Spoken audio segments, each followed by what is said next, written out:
तो आज हम library assistant, librarian, IGNOU exam, चाहे वो ऑब्जेक्टिव या थ्योरेटिकल हो या कोई भी एग्ज़ाम जो बीलिस और एमलिस में होता है, उसके लिए हम लेक्चर सीरीज स्टार्ट करने जा रहे हैं। इसमें जो हम पहला लेक्चर पढ़ने जा रहे हैं वो टाइप्स ऑफ लाइब्रेरीज़ में नेशनल लाइब्रेरीज़ के बारे में पढ़ने जा रहे हैं। हम नेशनल लाइब्रेरीज़ में हम आज नेशनल लाइब्रेरीज़ पढ़ेंगे और अगले लेक्चर्स में academic, public, special, digital, virtual और हाइब्रिड लाइब्रेरीज़ पढ़ेंगे। इसमें हम ज़्यादा जोर देंगे डिजिटल लाइब्रेरीज़ पे। इनमें से ऑब्जेक्टिव्स कॉम्पिटिटिव एग्ज़ाम में आ जाता है। अब हम नेशनल लाइब्रेरीज़ की डेवलपमेंट वेस्ट में किस वजह से हुई, सोशो इकोनॉमिक एडवांसमेंट की वजह से, कल्चरल एडवांसमेंट की वजह से, साइंटिफिक एडवांसमेंट की वजह से डेवलपमेंट ऑफ नेशनल लाइब्रेरीज़ हुई वेस्ट में। नेशनल लाइब्रेरीज़ की ग्रोथ यूरोप में किस वजह से हुई, रेनेसांस मूवमेंट की वजह से। रेनेसांस मूवमेंट की वजह से नेशनल लाइब्रेरीज की ग्रोथ यूरोप में हुई। तो क्वेश्चन इस तरीके से आ सकता है कि यूरोप में नेशनल लाइब्रेरीज की ग्रोथ किस वजह से हुई, रेनेसांस मूवमेंट की वजह से। अब इसकी ग्रोथ किस वजह से इंक्रीज़ हुई, ग्रोथ किस वजह से, नेशनल लाइब्रेरी की ग्रोथ किस वजह से इंक्रीज़ हुई, साइंस और टेक्नोलॉजी और उसकी एप्लीकेशन की वजह से इंक्रीज़ हुई। ये भी आप याद रखना, ठीक। अब नेशनल लाइब्रेरी को कौन एस्टैब्लिश करता है, गवर्नमेंट करती है। गवर्नमेंट एस्टैब्लिश करते हैं नेशनल लाइब्रेरीज को। किस वजह से एस्टैब्लिश करती है, स्टोरेज की वजह से, स्टोर इंफॉर्मेशन को स्टोर करने की वजह से। और नेशनल लाइब्रेरीज में हम बुक को परचेज नहीं कर सकते या बारो नहीं कर सकते, रेयरली परचेज कर सकते हैं, रेयरली बुक को बारो कर सकते हैं, ठीक। फिर यहाँ पे डेफिनेशन ऑफ नेशनल लाइब्रेरीज आ जाती है। डेफिनेशन ऑफ नेशनल लाइब्रेरीज में 6th edition of Harrod's library glossary, इसने डेफिनेशन दी थी नेशनल लाइब्रेरी की। इसने बताया था कि नेशनल लाइब्रेरी जो होती है उसको फंड गवर्नमेंट करती है, उसको गवर्नमेंट फंड करती है, ये सर्व करती है नेशन को। ये बुक ओनली फॉर, यहाँ पे बुक्स रेफरेंस के लिए होती है। ये कॉपीराइट लाइब्रेरीज होती है, ये कॉपीराइट लाइब्रेरीज होती है। यहाँ पे स्टोरेज के लिए बुक रखी जाती है, पोस्टरिटी स्टोरेज के लिए बुक रखी जाती है, स्टोरेज के लिए यहाँ पे बुक रखी जाती है। और ये जो परचेज बुक्स होती है इनको हम पब्लिश करते हैं अदर कंट्रीज़ में, अदर कंट्रीज़ में परचेज बुक्स को हम पब्लिश करते हैं। और अगर आपको अपनी पब्लिकेशन स्टोर करनी है नेशनल लाइब्रेरी में तो आपको सर्टन रूल्स फॉलो करनी है, सर्टन लॉज फॉलो करनी है, तभी आप अपनी पब्लिकेशन को स्टोर कर सकते हैं नेशनल लाइब्रेरी में। तो ये डेफिनेशन थी 6th edition of Harrod's library glossary की। तो इसने क्या कहा कि नेशनल लाइब्रेरी को फंड करती है गवर्नमेंट, ये शुरू करते हैं नेशन। यहाँ पे बुक्स रेफरेंस के लिए होती है, ये कॉपीराइट लाइब्रेरीज होती है, ये स्टोरेज के लिए लाइब्रेरीज होती है, परचेज बुक्स को हम पब्लिश करते हैं अदर कंट्रीज़ में। ये यहाँ पर रिक्वायर्ड लॉ होता है, अगर आपको अपनी पब्लिकेशन स्टोर करनी है नेशनल लाइब्रेरी में तो आपको सर्टेन रूल्स या लॉज फॉलो करने हैं, ठीक। फिर ALA ग्लॉसरी ने अपनी डेफिनेशन दी थी। उसने कहा कि नेशनल लाइब्रेरी वो लाइब्रेरी होती है जो मेंटेन करती है नेशन, लेकिन इसमें इस डेफिनेशन में डिटेल नहीं थी, इसीलिए डेफिनेशन इतनी नहीं चली।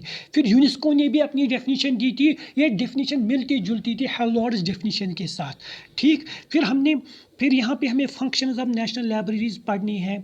नेशनल लाइब्रेरीज एक्ट क्या होती है, बिब्लियोग्राफिक सेंटर। तो पहला फंक्शन ये होता है कि नेशनल लाइब्रेरीज एक्ट होती है बिब्लियोग्राफिक सेंटर, इसीलिए ये प्रोड्यूस क्या करते हैं, नेशनल बिब्लियोग्राफी को। तो नेशनल लाइब्रेरीज एक्ट होती है बिब्लियोग्राफिक सेंटर्स, इसीलिए ये प्रोड्यूस करती है नेशनल बिब्लियोग्राफी को।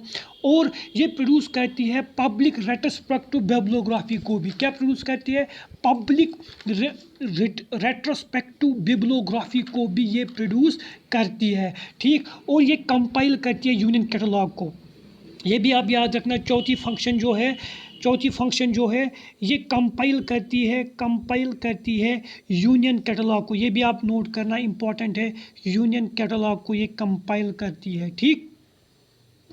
फिर फाइनल रिपोर्ट जो रीजनल सेमिनार से हासिल हुई। ये रीजनल सेमिनार कहाँ पे हुआ था, एशिया और पैसिफिक एरिया में ये रीजनल सेमिनार हुआ था। किस वजह से हुआ था, डेवलपमेंट ऑफ नेशनल लाइब्रेरीज की वजह से हुआ था। इसमें कहा गया, इस फाइनल रिपोर्ट में कहा गया कि लीडरशिप जो होती है लाइब्रेरीज को वो नेशनल लाइब्रेरी ही प्रोवाइड करती है। दूसरा कि ये बिब्लोग्राफिक सर्विसेज को हमें देती है, ये बिब्लोग्राफिक सर्विसेज देती है, तो नेशनल लाइब्रेरीज बिब्लोग्राफिक सर्विसेज को प्रोवाइड करती है और ये गवर्नमेंट को भी सर्विसेज देती है।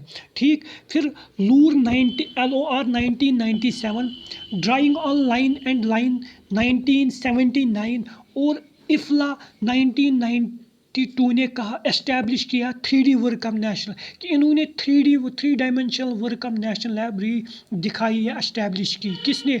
लूर ने, drying of work of line and line ने और इफ्ला ने। ठीक, अगर हम इफ्ला की बात करेंगे, इफ्ला की बात अगर हम लेंगे, मिनी नेशनल लाइब्रेरीज किस वजह से, मिनी नेशनल लाइब्रेरीज यहाँ पे कॉपरेट होती है, किस वजह से कॉपरेट होती है? To discuss their common tasks. यहाँ पे बहुत सारी नेशनल लाइब्रेरी, इफ्ला में क्या होता है, मिनी नेशनल लाइब्रेरीज कॉपरेट होती है, कॉपरेट करती है। किस वजह से कॉपरेट करती है? To discuss their common tasks, ये डिस्कस करती है अपने कॉमन टास्क्स को, और क्या करती है? एंड प्रमोट कॉमन स्टैंडर्ड्स, और कॉमन स्टैंडर्ड्स को प्रमोट करती है। And carry out project helping fulfil the duties, और ये कैरी करती है, प्रोजेक्ट को कैरी करती है ताकि ये ड्यूटीज़ को फुलफिल कर सके। तो नेशनल लाइब्रेरीज क्या करती है? ये कोऑपरेट करती है, कॉमन टास्क्स को ये कोऑपरेट करती है, ये प्रमोट करती है कॉमन स्टैंडर्ड्स को, और कैरी आउट प्रोजेक्ट, ये प्रोजेक्ट को कैरी करती है। किस वजह से कैरी करती है? तो हेल्पिंग फुलफिल द ड्यूटीज़, ताकि ये ड्यूटीज़ को फुलफिल कर सके। तो इफ्ला क्या करता है? ये नेशनल लाइब्रेरीज को कोऑपरेट करता है ताकि कॉमन टास्क्स को डिस्कस कर सके, प्रमोट कर सके कॉमन स्टैंडर्ड्स को, कैरी कर सके प्रोजेक्ट्स को, हेल्पिंग, ताकि ये हेल्प कर सके ड्यूटी को फुलफिल करने के लिए। फिर नेशनल लाइब्रेरीज ऑफ यूरोप जो होती है वो पार्टिसिपेट हुई conference of European national libraries में, उसने पार्टिसिपेट किया conference of European national library में, वहाँ से नेशनल लाइब्रेरी ऑफ यूरोप का जन्म हुआ। Conference of European national library से यूरोपियन लाइब्रेरी का जन्म हुआ, कॉन्फ्रेंस CENL से। तो क्वेश्चन आ सकता है कि conference of European national library से किस लाइब्रेरी का जन्म हुआ? यूरोपियन लाइब्रेरी का। पेरिस में कौन सी नेशनल लाइब्रेरी आपको मिलेगी? बिब्लियोथेक्यू लाइब्रेरी, यहाँ पे पेरिस में आपको मिल जाएगी बिब्लियोथेक्यू लाइब्रेरी, नेशनल लाइब्रेरी। वो पेरिस में आपको मिल जाएगी बिब्लियोथेक्यू नेशनल लाइब्रेरी। लंदन में आपको मिल जाएगी ब्रिटिश लाइब्रेरी। वाशिंगटन में मिल जाएगी लाइब्रेरी ऑफ कांग्रेस। रशिया में मिल जाएगी रशिया स्टेट लाइब्रेरी। ये आप याद रखना। ठीक, तो अभी तक हमने क्या पढ़ा? हमने नेशनल लाइब्रेरीज़ के बारे में पढ़ा। इसको हम जल्दी से रिवाइज़ करेंगे ताकि आपको याद रहेगा।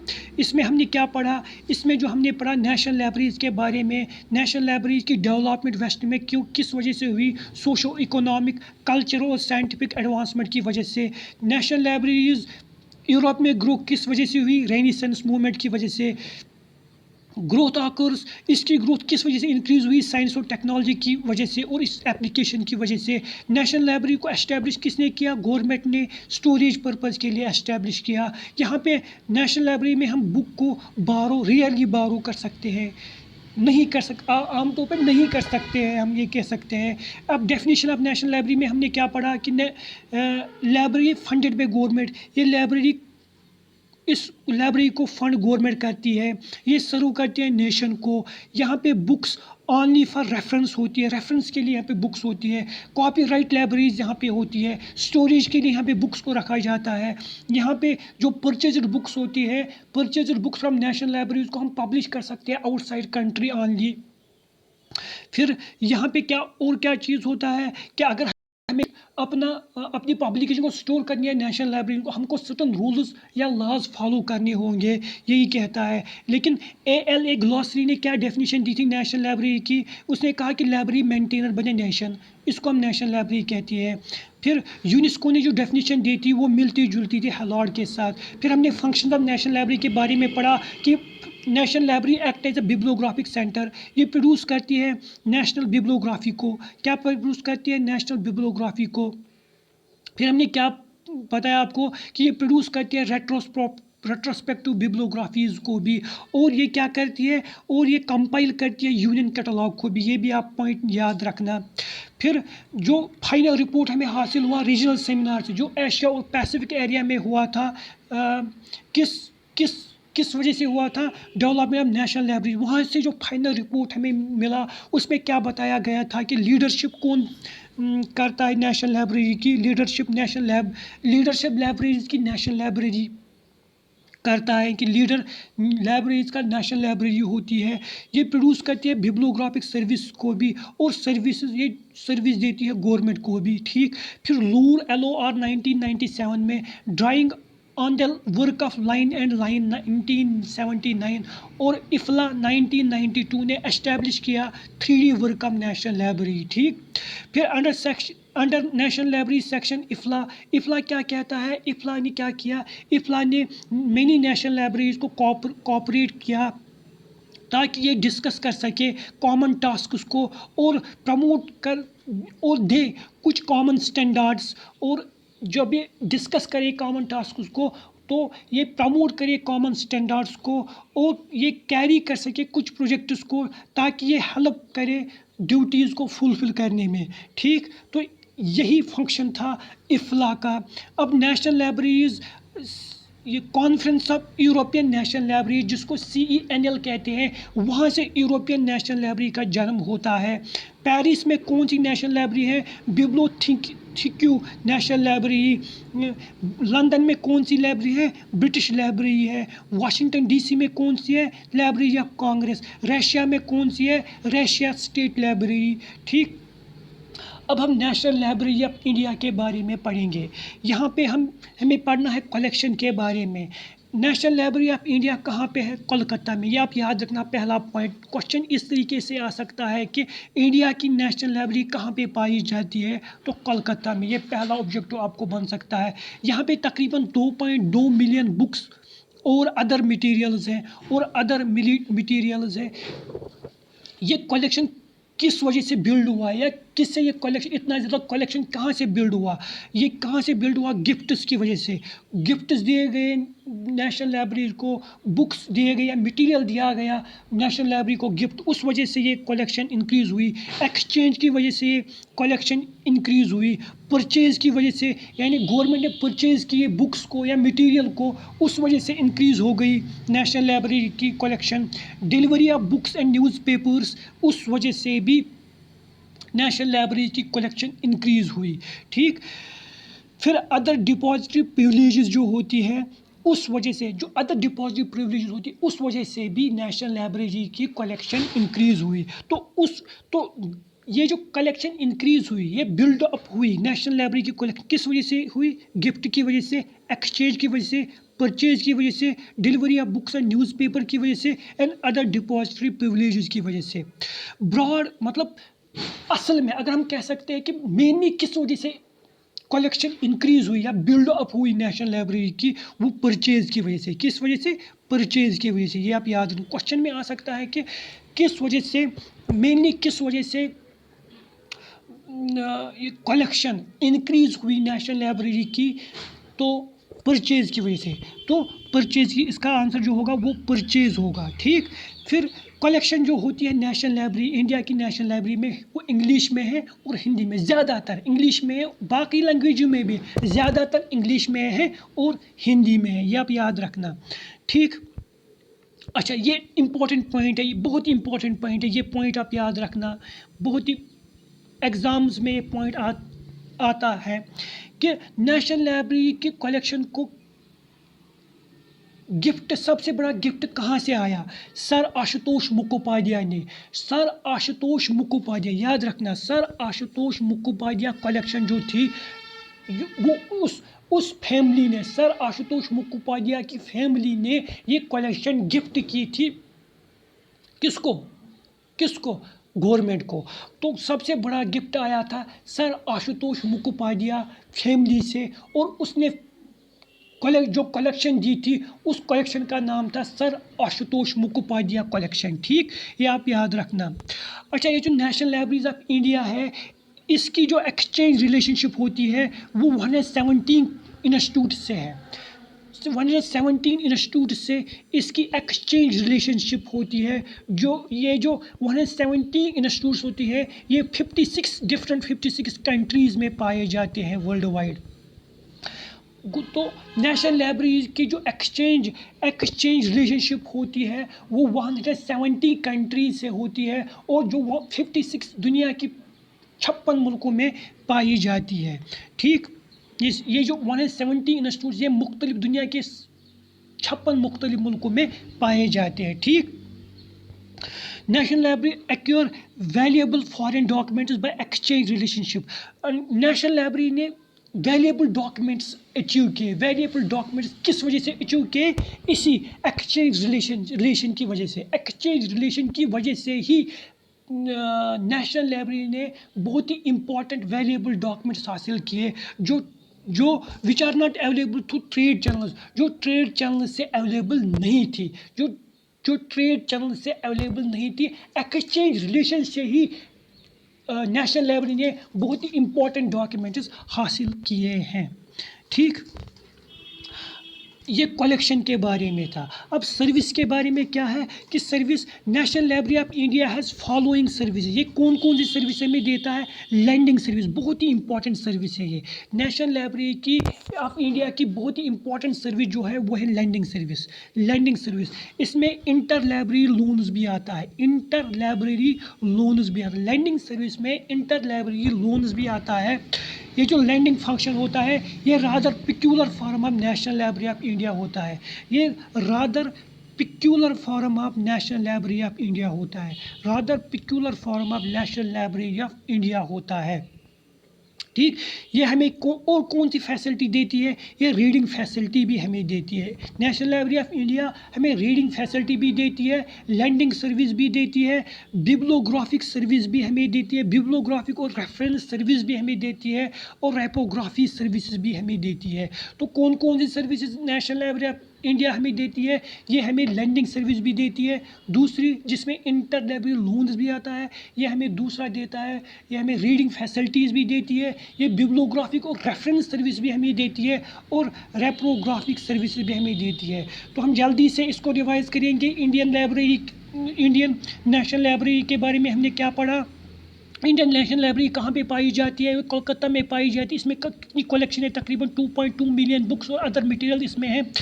ठीक, ये कलेक्शन किस वजह से बिल्ड हुआ? गिफ्ट्स की वजह से, एक्सचेंज की वजह से, परचेज की वजह से, delivery of books and newspapers की वजह से, और अदर डिपॉजिटरी प्रिविलेजेस की वजह से ये इसका जो ये बिल्ड हुई है, इसकी कलेक्शन इंक्रीज़ हुई। ब्रॉड इसकी कलेक्शन किस वजह से मेनली इंक्रीज़ हुई? परचेज़ की वजह से। अच्छा ठीक, यहाँ पे आपको पता, यहाँ पे जो कलेक्शन होती है वो मेनली इंग्लिश और हिंदी में होती है, बाकी लैंग्वेज में होती है लेकिन मेनली हिंदी और इंग्लिश में ही यहाँ की कलेक्शन होती है। ठीक, सबसे बड़ा गिफ्ट नेशनल लाइब्रेरी को किसने दिया था? सर आशुतोष मुखोपाध्याय फैमिली ने, और उसने जो कलेक्शन दी थी उसका नाम भी सर आशुतोष मुखोपाध्याय कलेक्शन थी। अच्छा, नेशनल लाइब्रेरी जो होती है एक्सचेंज रिलेशनशिप रखती है 170 इंस्टीट्यूट्स को जो 56 कंट्रीज़ में मौजूद, डिफरेंट 56 कंट्रीज़ में मौजूद होते हैं ये 117, उनके साथ उसकी एक्सचेंज रिलेशनशिप होती है। इस एक्सचेंज रिलेशनशिप की वजह से नेशनल लाइब्रेरी ने वैल्यूएबल डॉक्यूमेंट्स को हासिल किया जो वो ट्रेड चैनल्स के थ्रू हासिल नहीं कर सकते थे। ठीक, फिर सर्विसेज के बारे में हमने क्या पढ़ा कि national library of India has following services. ये हमें लैंडिंग सर्विस देती है जिसमें इंटर लाइब्रेरी लोन्स भी आता है। ये लैंडिंग फंक्शन जो होती है बहुत ही इंपॉर्टेंट फंक्शन होती है नेशनल लाइब्रेरी में। फिर हमें ये रीडिंग फैसिलिटी देती है, ये हमें बिब्लोग्राफिक और रेफरेंस सर्विस भी देती है, और रेपोग्राफिक सर्विसेज भी हमें ये देती है। ठीक, मुझे उम्मीद है कि आपको ये मेरा वीडियो पसंद आ गया होगा, और अगर वीडियो पसंद आ गया तो मेरी चैनल को सब्सक्राइब करना ना भूलना।